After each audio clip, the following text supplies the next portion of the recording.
वो 128 kilometre per hour पे था, जो कि हम लोगों ने लोगों के रिकॉर्ड से भी कंफर्म किया है। वो 128 किलोमीटर पर आवर की स्पीड पे था, कोरोमंडल वाला। और दूसरी डायरेक्शन से यशवंतपुर जो आ रही थी वो भी 126 पे थी, वो भी 130 पे परमिटेड है, वो भी 126 किलोमीटर पर आवर पे थी।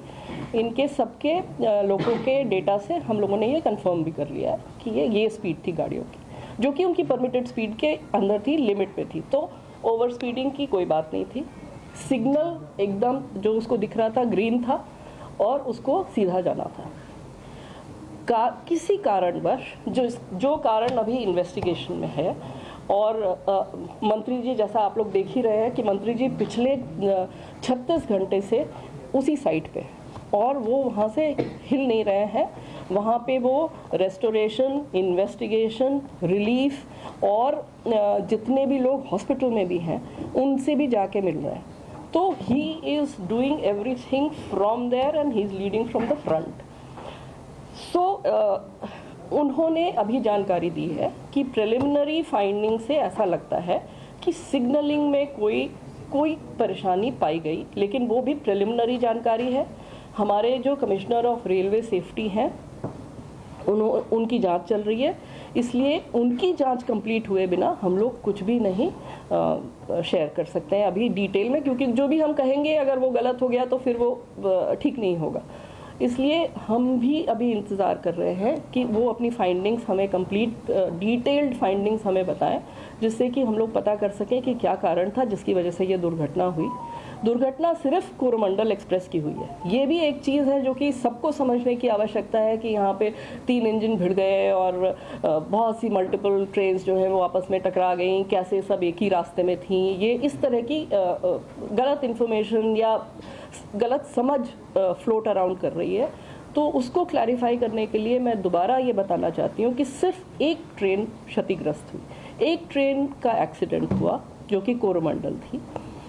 उस ट्रेन किसी कारण, जिस भी कारण के वजह से, जिसको हमें पता चलेगी अभी डिटेल में कि क्या कारण था, वो जो एक्सीडेंट ग्रस्त हुई और अप लूप लाइन में जो आयरन ओर की ट्रेन खड़ी हुई थी, जो मैंने आपको बताई मालगाड़ी, उससे टकराई।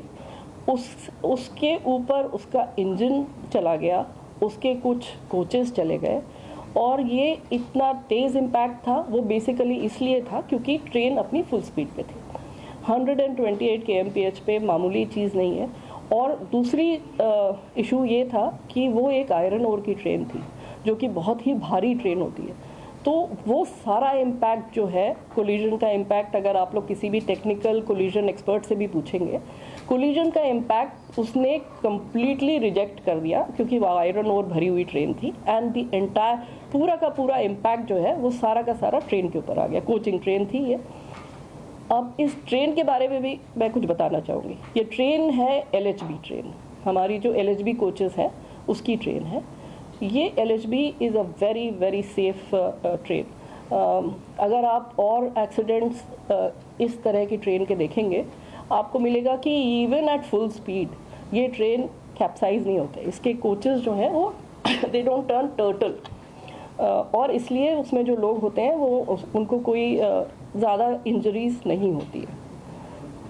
अनफॉर्चुनेटली इस केस में ये ऐसा हादसा हुआ कि इस स्पीड पे अगर पूरा का पूरा इम्पैक्ट ट्रेन के ऊपर आएगा तो कोई भी दुनिया में ऐसी कोई टेक्नोलॉजी नहीं है कि वो इस तरह के जंबलिंग अप को प्रिवेंट कर सके। तो मालगाड़ी बिल्कुल नहीं डिरेल हुआ, क्योंकि आयरन ओर था वो। तो आयरन ओर इतना स्टेबल और उसकी सेंटर ऑफ ग्रेविटी इतनी स्टेबल होती है कि वो नहीं हिली तक नहीं, उसमें थोड़ा बहुत इधर उधर हुआ पर वो हिली नहीं, और पूरा इम्पैक्ट जो है वो इस ट्रेन के ऊपर आ गया जो कि पैसेंजर्स के साथ थी, और उसकी वजह से ये इंजरीज और अनफॉर्चुनेट डेथ्स बहुत हुई। বাংলার আওয়াজ, বাঙালির আবেগ, জি 24 ঘন্টা।